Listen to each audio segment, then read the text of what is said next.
Jonathan Reynolds, Secretary of State for Business and Trade, is with us this morning. Hi, it's good Good morning. to see you. Thanks for taking the time to join us. Labour's decision to cut winter fuel payments, why? We have no choice. I want to reassure people, first of all, and point out that pensions are higher this year and energy bills are lower, and that we are committed to the triple lock, so that will continue throughout this Parliament, and there is targeted support in place. I know people are worried about that. But the £22 billion black hole that we inherited is real. That overspending, that lack of honesty in the public finances, in my department, that's affected key promises the public want to see being made, things like compensation to postmasters and money for the steel industry. And when you've inherited that, you've got to make some difficult decisions early on. This has unfortunately had to be one of them. But I do want to reassure people, because I know they're worried, that there is a situation in place where pensioners will be better off this year, next year, the year after that, and targeted support will be on the most vulnerable people where those concerns exist. Why wasn't it in the manifesto? Because we did not know, and the OBR did not know, the scale of what we would inherit. No, the OBR's points in the election were about the future forecasting for the public finances. They've said themselves there was overspending on that Treasury reserve, over-allocation of that they were not aware of. And frankly, big things... Let me just quote the IFS Director, Institute for Fiscal Studies, Paul Johnson, said many of the challenges outlined by Labour were entirely predictable. But they were not where we didn't, for instance, know that on major public sector pay decisions, those should have been in the public domain. Ministers sat on those. There were promises given, even in exchanges we had in Parliament, about how guaranteed certain funding elements were, and they were all on a Treasury reserve, which was very much overspent, and we've got to correct that. I don't want to be entirely predictable.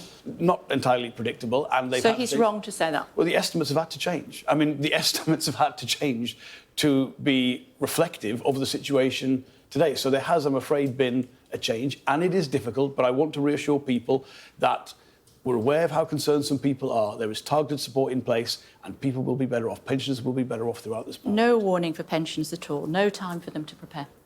Well, the nature of what we've inherited and the challenges that has presented required some immediate decisions. The first statement the Chancellor made, that was £5.5 billion of savings we had to recognise. This was a third of them. But look, we've all lived through, in recent years, governments of different Conservative Prime Ministers that were not responsible, we're not honest, we're not clear with the public on the choices that lay ahead. And look where that got us. Yes, we're fixing the foundations, and that's a difficult message today. But, when you fix the foundations, it's not just to correct the problem, it's to make sure your house is better in future. And the better future we want, more prosperity for everyone, comes about, firstly, through stability and responsibility, and that's what we've had to do. Government's insisted it will continue to protect the most vulnerable. How are you going to do that? Well, first of all, there's the triple lock, which affects everybody. Then there is the drive-up of take-up of pension credit, by which people still become eligible for winter fuel payments. There's been a huge rise since the announcement. We've driven that up. We'll continue to do that. There is also something called the Household Support Fund that we have renewed. That's discretionary money in local areas to support people, and other things like warm home discount. That still applies directly to people's energy bills who are eligible. So targeted support, but also making sure, fundamentally, the state pension's higher. So proud pensioners have to plead for it or die of cold? No one should die of cold in this country at 4,000, I think stage. Your previous reports have suggested 4,000 people, pensioners would die of cold if this was to be implemented, which you said during a previous Conservative government. Now you've changed your tune. Well, yes, because now we have the combination of the commitment to the triple lock, of driving up take-up for pension credit, of having that household support fund, of having warm homes discount. All that in place, I will be frank, this is not a decision we would wanted to have had to make.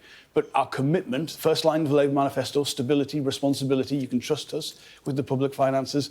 People can, even if it's difficult, even if I'd rather be here talking about other things that I would like to be doing or am doing. We have got to be clear, and we cannot go on like the previous government behaved, because we saw where that got us. People were not better off after 14 years of Conservative government. OK, we're talking about your government now. 4,000 people, you said previously, pensioners would die of cold if this was implemented. Now you're saying that's not the case.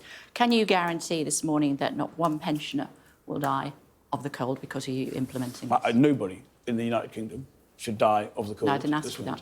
I said, can you guarantee it won't happen? Well, I can guarantee that we're doing everything we can to make sure not only the state pension is higher and everyone is better off, but support is targeted where it is needed to be. And look, things like pension credit, which have an eligibility which has always been under, the take-up has been under what it should be. For the first time ever in the last 5 weeks, we've seen those figures changed dramatically, making sure not only are we putting this system in place, but people are getting what they're entitled to. So we are seeing that make a difference, and we're going to continue to doing that to make sure everyone gets what they're entitled to. Is the Cabinet united? Yes, absolutely. When this was discussed, Are you sure? absolutely. When this was discussed, I don't usually share the knowledge of what goes on inside Cabinet meetings, but I can tell you that everybody accepted the difficulty of the position that we inherited, the choices that had to be made, and was right behind the Chancellor, and wants to be part of the team that is going to fix this country.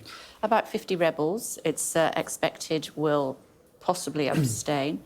What sort of punishment can they expect?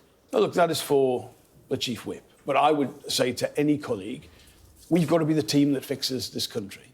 You know, don't rely on your colleagues to be the ones to make the difficult decisions that are necessary. The kind of better future we want for everyone comes from that stability that unfortunately requires today a difficult decision. But look, the Conservative Party is not a serious organisation anymore. No one else is going to fix the damage. We have got to do it, and that means being a team. 1,700 prisoners early release, 1,750 today.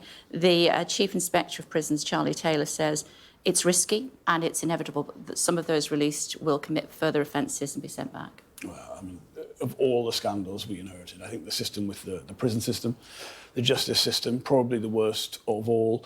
It's a difficult decision again, but we've tightened up the system considerably to what we inherited in terms of that early release scheme. So no violent offenders, no domestic abusers will be eligible for this. We've put those greater protections in place. But I think the prison estate had less than 1% capacity in it. I mean, that's just not an effective functioning system. Again, decisions which should have been made prior to the election, frankly, were not, because the Conservative Party had given up on governing. And that is even more challenging than you'd usually expect. But it is what we've had to do, and we understand how difficult it is. But again, we're going to fix the country, and we're determined to do that. Do you accept it's risky? I accept this is never something anybody would want to do. I think we've taken as many risks out as possible, but in a decision like this, it's challenging. I mean, there's no doubt it is challenging. Is it risky, as the Chief Inspector of Prisons says it is? I would not want, in the normal course of events, anyone to be released early from their sentence, unless that's in the usual way the justice system deals with that. I am confident my colleagues who deal with this, not only have they taken the difficult decision to make sure the justice system works, they've done so in a way which reduces the risks considerably from the early release scheme that we inherited. But again, it is, as you've described, it is a difficult decision. One of your colleagues yesterday said that she had hoped that a policing minister said she hoped that you had tracked down all of the domestic abusers and that they wouldn't be released early, but she couldn't guarantee it. Well, that reflects quite simply how challenging a decision that this is. But I think it is right to tighten up the scheme. I would have been concerned if those decisions hadn't been made. There are a whole range of ways that has been tightened. I hear what you are saying, but to have a system where, frankly, the judicial system of England and Wales, the prison system, cannot function properly, that can't be right. And unfortunately, it does require, again, decisions to be taken to make sure that system works properly. The Victims Commissioner for England and Wales, Baroness Newlove, says some victims haven't been informed about their perpetrator's release, and that's not acceptable. It isn't, is it? Well, that is a worry, and I will take that away and ask colleagues to look at that. I'm sure that will have been a consideration. But again... A bit late now. Well, nobody would want to be in a position where you have to take a decision like this. But we have not had effective government. But the first responsibility of every government is to keep us safe. It is, but that requires a functioning justice system and a prison system. And when you've had a previous government that you've inherited this from, who haven't made the most basic decisions of responsibility of government, this is unfortunately what you have to do to make sure that works. When we had the crackdown following the absolutely unacceptable riots, violent disorder, it was only because of early decisions the new government had taken, that there were prison spaces for those people. So why not do, as has been suggested, to use the facilities in other countries like Estonia, where they have overcapacity with their prison system? I'm not sure what is involved in that, but I don't think simply refusing to run our own prison system properly and outsourcing the problem to another country would be an acceptable way to deal with this. Surely, we're a serious country. We can run a prison system that is there to make sure our judicial system is working properly. Well, not according to the Chief Inspector of Prisons, who said in order to release these people, it's a risky business.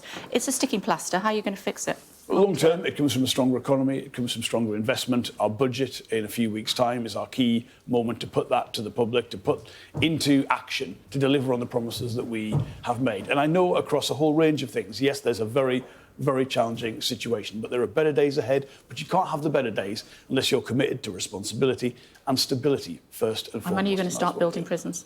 Well, you have to wait till the budget for the spending round announcements, but you have seen already a willingness from this government to tackle some of the hardest decisions. Fortunately, this again is one of them, but of course we recognise long term we need that capacity in the system. It's always a pleasure to talk to you. Thank you very much indeed for joining us. Thank you, Mr. Reynolds.